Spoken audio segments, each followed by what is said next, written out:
so much in sports that you have to, as an athlete, process so quickly. You want to hold yourself accountable and be the best player and teammate for your team. You know, football is my favorite sport, but as soon as winter rolled around, it was either basketball or hockey.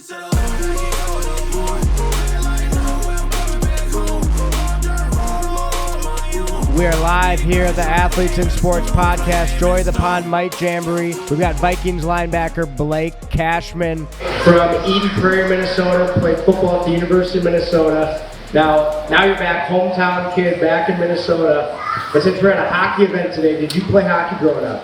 Absolutely. It's like a rite of passage in Minnesota. I mean, I probably dabbled with every sport until about 5th grade, and then after that, it was just football and basketball. So when did you know that football was like your passion? Was that right away, or did it take a little bit to uncover that? I mean, I always loved it, but I would probably say like 8th grade is when I'm like, okay, this is my favorite sport. Because growing up, you know, it all mattered what season I was in. So, you know, football is my favorite sport, but as soon as winter rolled around, it was either basketball or hockey, and then spring would come, summer, it's like, no, baseball is my favorite sport. So, you know, once I started, you know, training harder for those specific sports and, you know, it started getting a little bit more competitive, that's when, you know, I narrowed down and, you know, football was what I was best at. It almost felt like that game was in my nature, so you know, that's the sport I really had a lot of passion for. Do you think playing multiple sports helped you be better at football? Definitely. You know, I think it's important for, you know, kids, athletes to experience and get involved in many different sports and activities. I think there's a lot of benefits to it. You know, simply just with your body growing in the physicality of the games, because you're learning to use your body in different ways, moving differently, because all that is, you know, training muscle memory, and I think it's really good for obviously your physical growth, but also you know, just experiencing how to learn the games and work with your teammates, because each game is so different. Absolutely. And so obviously 8th grade football became your sport. And then what was that journey? Because obviously you played at the University of Minnesota. How did you get there? What did that experience look like? My journey was pretty unique. You know, growing up in Eden Prairie, you know, I was fortunate to be a part of a lot of great teams, surrounded by, you know, good coaches, great athletes. But I was, you know, a kid that was, you know, overlooked. I didn't have a lot of interest from colleges. You know, I always aimed big, wanted to be in a Division I school, big program. Yeah. And I wasn't getting that interest, so it was very discouraging, you know, being a young kid. But I stuck with it, and, you know, one day we had a recruiting linebacker coach from the University of Minnesota, and he just happened to ask about me, what my college plans were, and he said, I can't offer you a scholarship, but I can offer you a preferred walk-on spot, because I believe and think you can be a guy that will suit up for us and, you know, play impactful football. And that's all I needed, was a chance. I needed an opportunity. I took it, was so excited about it, and, you know, I got there, made the most of the opportunities I got, and continued to find myself on the field more and more through just, you know, hard work, dedication, and patience. Mm-hmm. And ultimately that landed me in a position to get drafted to the NFL. So did you end up getting a scholarship at the University of Minnesota later on?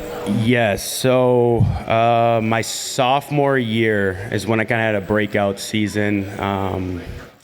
You know, I was on a lot of sub packages on defense, playing really well, and I was told that spring I was going to be put on scholarship, and we had a new coach staff. PJ Fleck came in, and he did a really cool special thing for me. Did this like Easter egg hunt extravaganza. Nobody really knew what was going on, but he loved doing those. I heard he's got some crazy what tricks does that up his even sleeve. mean? Easter egg hunt? Yeah, so you know, we had just kind of finished up spring ball, and guys are excited about that because you can kind of take some time off and get away from football a little bit, just be, a college student. And to celebrate, we did an Easter egg extravaganza, what he called it. So you had to get in teams, and your wrist and ankle were tied with a partner, and you had to race around the Gopher football facility trying to find as many Easter eggs as possible. And so, Did you get to pick your partner? I do want to know that. No. The coaches right. picked the teams. And when we got done, he had us all come into the team meeting room, and there was an egg taped to each seat in the team room. And they said they're going to count up the eggs, tally who wins. There's going to be a prize for that the winning team. And before he got into his announcement, he's like, I just want everybody to grab your egg and open it up. And so I'm like, what are we doing here? And so I opened the egg up, and there was a little piece of paper like coiled up. And as I'm unraveling it, I haven't even got to read it yet. And all my teammates are like screaming, kind of already jumping on me. And I'm like falling in my chair like this. And I get myself up and I look at the piece of paper, and it says, congratulations, you're on scholarship. Wow. Awesome. So it was really exciting. Something I've been working for a long time. And then where it touched me the most in my heart was just, just the love and care I felt from my teammates and coaches. How was it playing for Fleck? I mean, just a probably unique experience, obviously, with the Easter egg hunt, but what did he do anything else that stood out to you when you played for him? Well, right away, he came in and, he's trying to build his program, his culture. And he's a hard guy to keep up with. He's going at 110 miles per hour every day. Doesn't matter if it's 5 a.m. or 5 p.m. But he always pushed people to be obviously the best football player they can be, but the best man they can be, the best classmate they can be. So you could never really get comfortable. And I think that kind of stressed people out. But as you continue just to trust, his process and his coaching, his teaching. It's amazing how, it starts, your entire life starts to grow for the better. And, you start developing from this 18, 19-year-old kid to an amazing young man. Do you feel like there was anything in college that PJ helped prepare you for that launched you into your NFL career? Yeah. I think how he basically runs his program and practices and training, it's all organized chaos, as he calls it. And I think when you can be calm, collected, and be due diligence with your work, be intentional, even though you're stressed and overwhelmed, that's what prepares you most for the NFL. Because when I got drafted, I'm excited. This is my dream. But I was not really expecting the workload that comes with being a professional athlete, being a professional football player. So to be able to handle all the stress and the chaos that comes with the job, PJ Fleck did a really good job at resembling that. Well, and one of the programs that we have for the foundation is Be the Best You. And we talk a lot about with kids and adolescents that, being an athlete is just one piece of the pie. And at the end of the day, we want to give you skills to be the best version of yourself. And so we talk about goal setting, and we talk about self-confidence, right? And then we talk about self-regulation and just being able to take a step back in that moment, not let your feelings get the best of you. And I feel like I can already tell you're just a very calm individual, but sometimes when you're calm inside, you might not feel calm. But what are some ways that you kind of cope with stress, whether that's on the field or, even the stress of your career that you have? Mm-hmm. Well, I'd say, the stress and pressure I feel, it lasts throughout the entire season. Obviously, as an athlete, you want to hold yourself accountable and be the best player and teammate for your team. And obviously at the professional level, there's a lot of noise from the outside, whether it be fans, media, your family, friends. So you really have to find something to balance all that out and have a routine that works, with your emotions. So like, I'm somebody that like I'm thinking about the game plan, the game the entire week, but I know for me, like when I get home and I need to put in my extra film study and like I'm feeling a little bit anxious about the game just because I got a million things running through my head, like once I get done with what I'm doing, like I put my notes away, I turn my iPad off with the film, and like just watching a show like with my girlfriend or something, my dog on the couch, like just totally tuning out everything from the outside world. That includes like putting my phone down, not getting back to anyone, like just shutting my mind off and just not thinking about it is a way for me to decompress. And I tell people all the time, like, hey, once it's about 7:30 and you're trying to get a hold of me, like, it's probably going to have to wait till tomorrow. My phone will sit up there on the kitchen table. But when you want to talk about, getting ready for a game, like, I'm always very excited. And, with experience, I think you learn to handle things better. And I'm pretty calm on game days, but you still get those pregame jitters and get anxious. But that's good. That's a good thing. Yeah, it is good. I think when that happens, it means like it's obviously really important to you, and those feelings are good, and you have to use those feelings to your advantage, and but also be able to control them. For me, like I like to read a lot of scriptures that like a mentor pastor used to send me through my college days and early career. And then we kind of talked about it when I got in the door here, is like taking deep breaths in through your nose, like 4 seconds, and then deep exhale, just to bring your heart rate down and calm you down. Mm-hmm. So at InSports, we're all about having fun, like providing fun experiences for kids to play sports and fall in love with sports. It's a big reason why we run this event, the Joy of the Pond, because a lot of kids don't get to just go out and do an actual pond hockey tournament. There's a lot of adult pond hockey tournaments, but not a lot of ones for kids. So it's a unique event.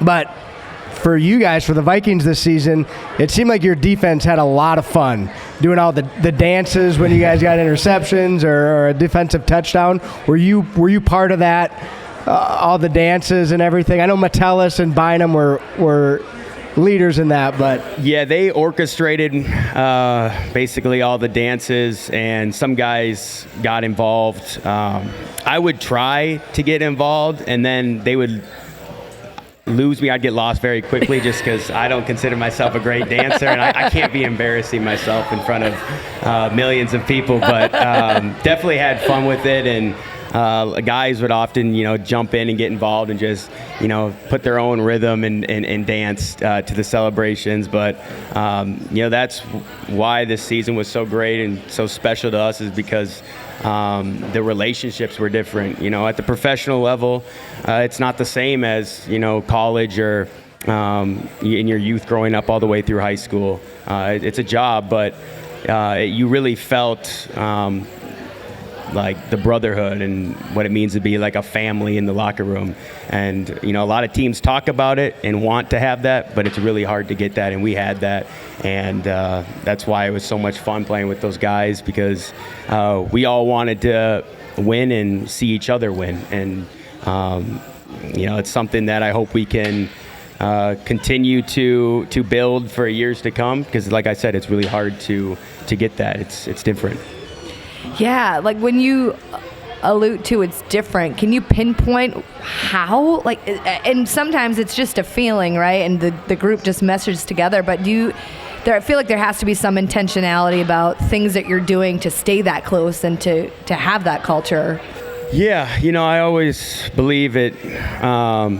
Great teams are led by the locker room, but it is really important to have people that really run the building, your leadership, coaches, front office owners that also care and are on board with everything that the team likes to do. And we had that this year in Minnesota. But I think it's just who each person was in that locker room. There's times where you walk into a locker room, I've been there, where I'm a new player, and there's 10 guys I've never met, don't know who they are, and not one of them's coming up to introduce themselves like, hey, I'm so-and-so, you're Blake Cashman, like, welcome to the team. Where here in Minnesota, like, you can hang out and have a conversation with anyone in the locker room. Everybody was taking the time and effort to get to know each other, build a relationship outside of football. And I think when you do that, that's where you get a special camaraderie within your team. So would you say the Vikings experience has been different than the Jets and Houston, your time at those organizations? I would say playing for the Minnesota Vikings and the team we had, which includes, the coaches, all the staff, the locker room, like, this was the most fun I've had in a year, most fun I've had playing football my entire life. It was crazy. I mean, I'm not ashamed to say it. Like, after the season, 2 days had gone by, and I was looking through all the pictures and videos that I had from the season, and it just, I was overwhelmed with emotion and started tearing up at my kitchen counter just thinking about the year. Like, that's never happened to me before. Like, I've usually like try to be a macho man, hold my emotions, but like, it was just different, and like, I think everybody felt that in their heart. Hey everyone, I want to take a quick moment to tell you about the InSports Foundation. At InSports, we're all about helping kids get more involved in sports. We do this through providing free camps, scholarships, and team sponsorships, all to help reduce the cost of sports and getting more kids into the game. Through sports, kids can learn valuable life lessons, stay active, and maintain their mental well-being. To support our mission and help us get more kids into the game, visit our website at insportsfoundation.org to make a donation. Together, we can make a difference. How was playing for KO? I mean, I've listened to him in interviews. He's such a well-spoken man, so humble, but how was it? Coach of the year now, too. Yeah, Coach of the year. It's amazing. Well-deserved. I mean, what an honor, but how was it playing for him? I love playing for him. Obviously, Coach of the Year. He received that award for good reason. He's does a great job, I think, getting the best out of his players, getting the best out of his coaches. Great leader of men, but the great thing about KO is, like, he's not, some coaches are all talk about, like, hey, I want my leaders to come to me and voice their opinion, voice their concerns, because we're all in this together.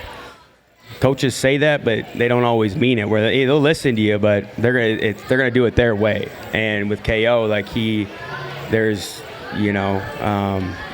very genuine and cares about each person and how they're feeling, and he knows that, if you can bring everybody along, get everybody on the same page, have everybody be confident in what our entire building is doing, you're going to have a successful football team.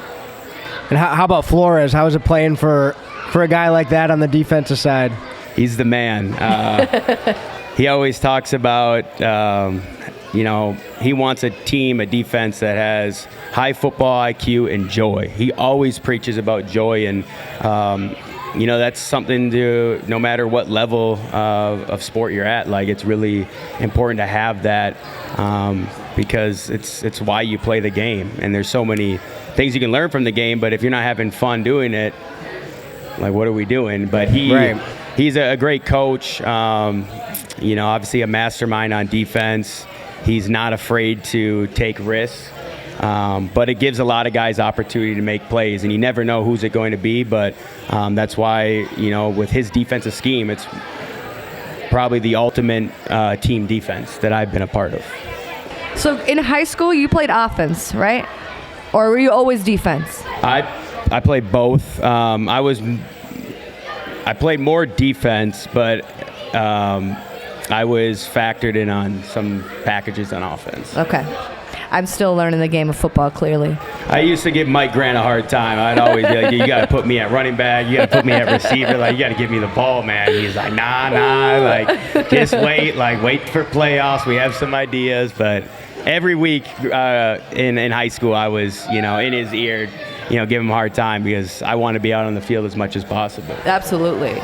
So you talked a little bit about the journey, obviously, to get to the collegiate level, right? And how hard it was. Like, what kept you going? Because, I mean, think nowadays, if things get too competitive, kids will just stop playing, right? So how did you continue to stay motivated and encouraged that you really wanted to go play collegiately?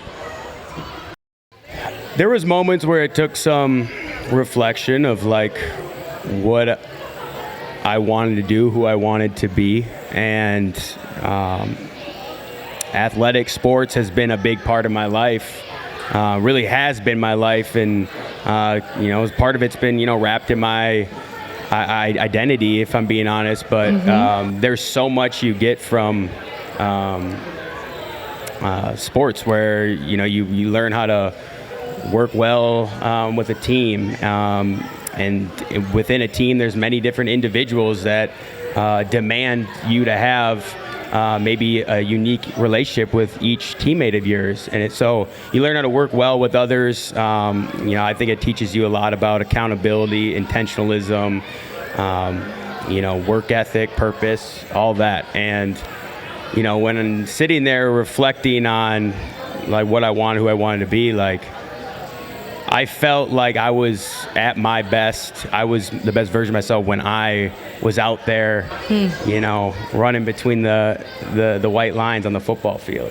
And it was something that I couldn't find in life, where like you step out onto the football field, like no matter what's going on in your life, no matter who's there at the game, like the only thing you were focused on was being the best player, best teammate out there, and winning that football game. Like your mind just goes clear, and like that you have that joy of what sports gives you.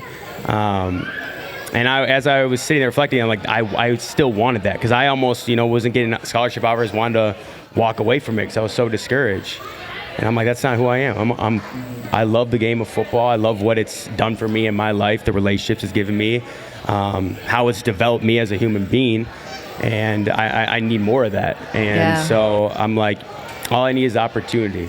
And I know through like my dedication, my work ethic, like I can't lose.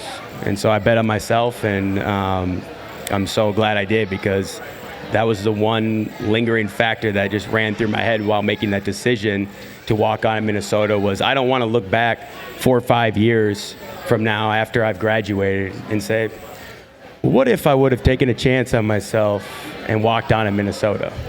I didn't want to live with that regret. Yeah. I mean, a big reason why we started this podcast was for people to learn the life lessons that sports bring, and try to inspire parents and kids to want to get their kids into sports and learn all those lessons that you just talked about. But unfortunately, everybody's sports career at some point comes to an end, at the super competitive level. Have you thought about what you want to, like, kind of what your life looks like after your football career is over? Yeah, it's a great question, and I feel like it's a question that professional athletes get asked all the time, and a lot of guys would say, have a plan. And I think about it often. I'm not really sure what I want to do. Part of me believes like keep the main thing, and I'm somebody that's very extreme when it comes to like my routine, where my focus goes, but because of what sports gives us, what being a part of a team gives us, and how it's molded me as a man, like I want to still be engaged around sports. So I think at some point I would get into like coaching or training. I wouldn't want, I don't think, to do it at the collegiate or professional level. Now, who knows? But I do enjoy working with like young athletes, because there's so much potential and growth there throughout their journeys. So it'd be exciting to be a part of that, and work with somebody and see them achieve what they want to achieve. I also have thought about working within like a sports agency, but on like the marketing side of the business. I went to school for business marketing. Let's go marketing. Let's go. So doing something like that, helping athletes with their off the field ventures, whether it be their their side hustle businesses, their camps they put on in the off seasons, or maybe it's their own personal brand. Who knows? But that way, you're still working with athletes and helping them. You're just helping them off the field. Right. So you mentioned a little bit that you're an extremist. Can you give us like an inside scoop of what your routine is pre-game? Well, pre-game, I'll get up, get dressed. Sometimes I'll take about 15 minutes to review the game plan, and then I'll go down into the hotel ballroom or whatever and eat. And then I like to get to the stadium early. I usually get there close to 3 hours beforehand. That way I can get everything I need in for my body, just to get ready to, go to war, go to battle out there. So once I take care of the stuff I need to do in the locker room for my body, I do pre-warm-up 1, and then come back in, get dressed, and then each position goes out in waves for warm-up number 2, which is all together, and then it's game time. But throughout that, I'm listening to music. Usually, what's your choice? What's your music choice? So usually I honestly, leading up to the game, I'll listen maybe to some upbeat country, something that it's not really getting me going yet, but I enjoy listening to. And then as we get closer to game time, I'm listening to usually some hip hop. But it's all about controlling those emotions. You don't want to get too amped up too early, because then you just psych yourself out. So a lot of times it's about just listening to how your body's feeling as you're going through that process. Are there any players on the team that got some weird pregame rituals that they do? Not really. I will say the offensive line is a unique group. Offensive linemen are always the closest group on the team. They all get along so well. I really do admire those guys. They're the best. But sometimes they play card games. They call it boo. They're like, hey, let's play some boo, and they're just sitting around playing card games. And for me, where you talk about me being an extremist with my routine and just where my focus, that would give me, I think, anxiety. I'd be I'm not locked in, I'm not focused, but it works for them though. That's where everybody's routine's gonna be different. Right. They need to do something to distract themselves, or else maybe they psych themselves out too early. I think you've made such a valid point about being present. I feel like you hit on that, being intentional and being present, right? Because that's the most pure you're going to be. That's the happiest you're going to be, when you're in that exact moment and being super present. And I think that probably, helps with the outside noise. That helps you stay focused and really passionate about what you're doing. So that is something that we also kind of talk about in our Be the Best You program. It's just how can you continue to stay present in the moment to self-regulate those emotions, right? Because it's you can't control those emotions that are coming in and the feelings that you're going to feel, but you can control how you respond to them. And so we talk a lot about that, about our Be the Best You, and staying present in the moment is going to make you feel and be the most calm. So I love all those points you're making for sure. Yeah, absolutely. I mean, there's so much in sports that you have to, as an athlete, process so quickly, and you could be hurting, your knee could be hurting, and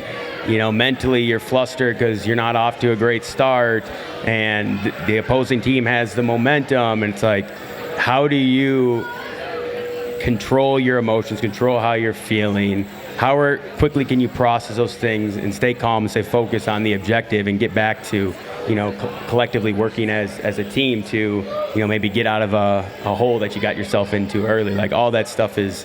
How do you do that on the field though? I know Adam Thielen says flush it down the toilet. Do you have a little thing where you're just let me reset real quick? Yeah, if we can get done, get off the field and get to the sideline, sometimes it's you just self-talk. I do a lot of that. Or do you ever see me doing something like this? After I miss a tackle or something, that just means me telling myself wipe that play, wipe it gone. Yeah. I'm going to tell our son Brax that. Yeah. Wipe it away. I like it.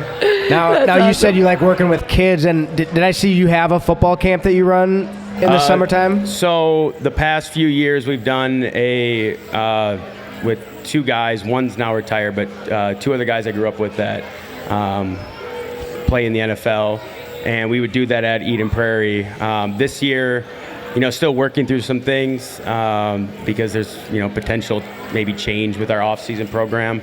But I am doing a 3 consecutive camps, one here in the cities, one in Rochester, and then I believe one up in Duluth. Okay. Yeah. What age kids do you have at your camps? I want to say it's K through 8 or 1st through 8th grade. Okay. Yeah.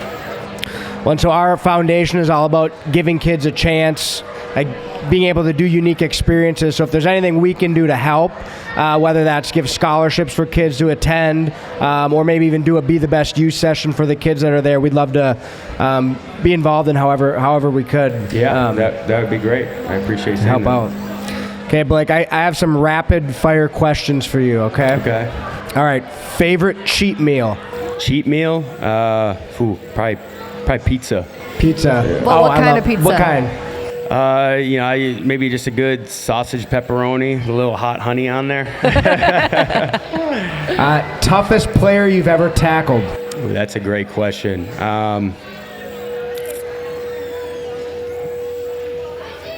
Maybe Derrick Henry, or so this one might surprise people, but Javonte Williams, who's running back in Denver, runs really low. Oh, yeah. Strong, good contact balance. He was on my fantasy team. Okay. Did he give you some points, or did Derrick Blake Henry seems tackle like he'd him? be tough to tackle too. Yeah, he's like the one player in my entire life where you step on the field and you look up and you're like, there's a little bit of intimidation. But the thing with Derrick, he's great back. You gotta commit to the tackle and try to get him before he gets on his 4th step. Yeah. All right. How about best teammate to hang out with? Ooh, a lot of them. There's a lot of great teammates. Probably say maybe Andrew Van Ginkel. He looks like a fun guy. Yeah. He's a fun guy, simple guy. His locker's right next to mine. Known him since coming out for the NFL Combine, and he's a Midwest kid. Yeah. All right. Dream Super Bowl matchup. Vikings, Bills. Oh, that's what I was going to say. Let's go. 2026. Manifest, yeah. All right. If you could play one game in any stadium, what would you pick? I would. That's a great question. A football game in any stadium? Yep. Maybe if you had a last game, like you had to play your last game in a stadium, what would you pick? Other than US Bank Stadium. I would say like a late December game, or if it's a last game of year's January game, like in Lambeau Field. I went to one of those games. Oh, It's one of those things where every year, like when you play teams with outdoor stadium, you're like, oh, I hope we don't have them in like end of December, January. But like that's just like being from Minnesota, I grew up watching those games. It's like that's like what football is. It's the gritty toughness of a cold weather football game in Lambeau, and it's just like historic to me. I can't believe the guy, like when you're wearing short sleeves and it's that cold out. That seems nuts. If that happens, I'll be sleeveless. Yeah. Blake, you should get some skates and go out on the pond today. You'd be doing great. I don't think anybody wants to see me in skates today. It's been a while. Well, Blake, we really appreciate your time on the podcast. We are going to open it up to some questions from some players. Did you find something beneficial from this Athletes in Sports podcast? Please share this episode with a fellow athlete, coach, or someone who loves sports to help them reach their next level and help kids get in the game. What are your thoughts about Justin Jefferson as a teammate? That's a great question. Jets is an awesome teammate. I remember getting asked a similar question like this by the radio beginning of the year, and I said, he's the ultimate pro, somebody that every young player, especially a young receiver, should watch how he works, watch how he prepares, watch how he trains, because obviously he's the greatest at what he does. greatest at his position. So for anybody that's younger looking up to him, he's somebody that sets a great example. Yeah, I also agree. And his dancing's pretty fun. Oh, yeah. It is. Other questions? Raise your hand. We got a mic. Right here. How many touchdowns have you scored? In my professional career, 0. I've had a couple called back, which sucks. In college, I scored 1, and then in high school, there was a lot. How many in high school? Probably, I played mostly defense and a little bit of offense, but there's probably around 30 touchdowns, somewhere in there. Not bad, huh? Not bad. Other questions? We got one right here. Oh, okay.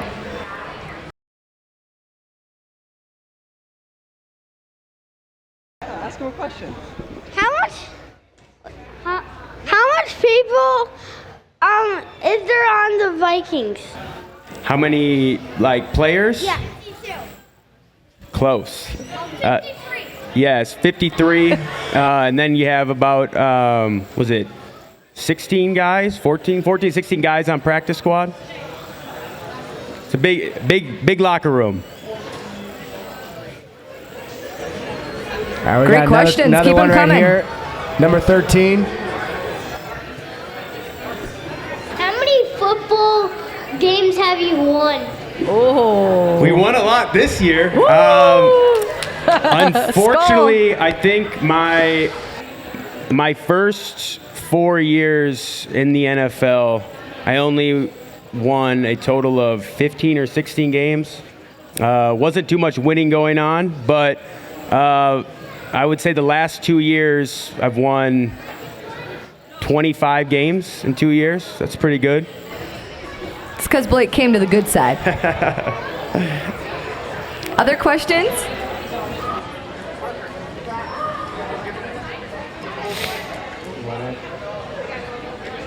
This is our son. Why have you guys won no Super Bowls? That is a great question. I know many Vikings fans wonder why. There's a lot that goes into winning a Super Bowl. It's very hard. We're not the only team that hasn't won a Super Bowl yet, but I would say we're trending in the right direction to get one. But the difference is it doesn't matter how great of a regular season you have. Once you get to the playoffs, everybody's there for a reason, and it's almost like the season resets and it's a new season. Hey, hopefully in your lifetime, Brax, there'll be a Vikings Super Bowl win. Maybe a couple. It's my dad's dying wish. Got any other questions out there? Come on up. Who do you think's gonna win the Super Bowl this year? At this point, I feel like you can't go against the Chiefs. They've been winning all year. So honestly, I hate to say it, I'm cheering for Kansas City. I want to see history because it'd be the first three-peat in NFL history for a Super Bowl era. Any other questions? Oh, all right. Who's your favorite teammate? Who's my favorite teammate? Oh, I have so many great teammates. Well, I mentioned Andrew Van Ginkel, been close to him for a long time. I also would say fellow linebacker, his name's Kamu Kruger-Hill. I've met him 4 years ago, and we were actually teammates in Houston at one point.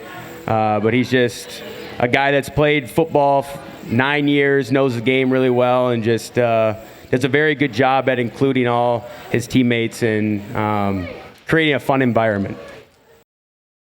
All right, probably got time for two more questions. What's your favorite, Sally? My favorite what? Sally. Selly. Um, Are you going to show us right now? no. Like I said, nobody wants to see me dance. I would say my favorite celebration was when Josh Metellus and Cam Bynum did the dance from the movie White Girls. That was good. funny. That was good. That was pretty epic. One more. I don't know if I'm mic'd up. All right. I have two to kind of close us out. Like, so we have kids in the room who are playing hockey today. We have parents listening. What advice would you give young athletes right now? And my next question is, what advice would you give to parents listening today? For the kids, I would definitely say, enjoy the ride of playing youth sports. I think youth sports all the way up until high school is one of the best things you can be a part of. It's very special because, you all grow up together. You all know so much about each other and each other's families, and you have such strong relationships, such strong friendships. It's truly unique in its own way, and it's something you'll never get at the next level if you are fortunate enough to play in college. So have fun and enjoy the time with your team and teammates. And then the other thing I would say to all the young athletes is whether it be in your sport or in the classroom, always show up with a purpose. I think when people don't come with a purpose or not intentional about what they're doing, I think you're just wasting your time and everyone else's time around you. So show up with always a plan to get better. I learned something in high school, and it was preached to me again in college, was like, you should always look to get 1% better every day. It doesn't always have to be in sport. It doesn't always have to be in hockey. It can be, in your personal life. It can be, I'm going to be a better brother or sister. I'm going to be a better classmate today. Whatever it is, always look to, find a better version of yourself. And then for, all the parents, I think, I'm not a parent, so I can't really give parenting advice, but it's, I guess I can say from my experience with my relationship with my dad, like, as my siblings have gotten older and, a lot of them aren't playing sports anymore, like, that was one of the hardest things, I think, for his life to have to adjust, was not being able to watch his sons and his daughters compete in whatever sport or activity they were doing. So cherish the moments you have with them, because I know everybody says it goes by really quick. Okay, I have a 7-year-old. I'm already sad about that. Well, thank you so much, Blake. We really appreciate your time today, and thanks for all the questions. They were great. Thank you, guys. Awesome. Thank you. We'll have a couple more minutes for Blake to sign autographs and take some pictures. And line up behind Maddie over here. But thank you guys for being here. Blake, thank you. Appreciate it. Had a lot of fun. It's a wrap.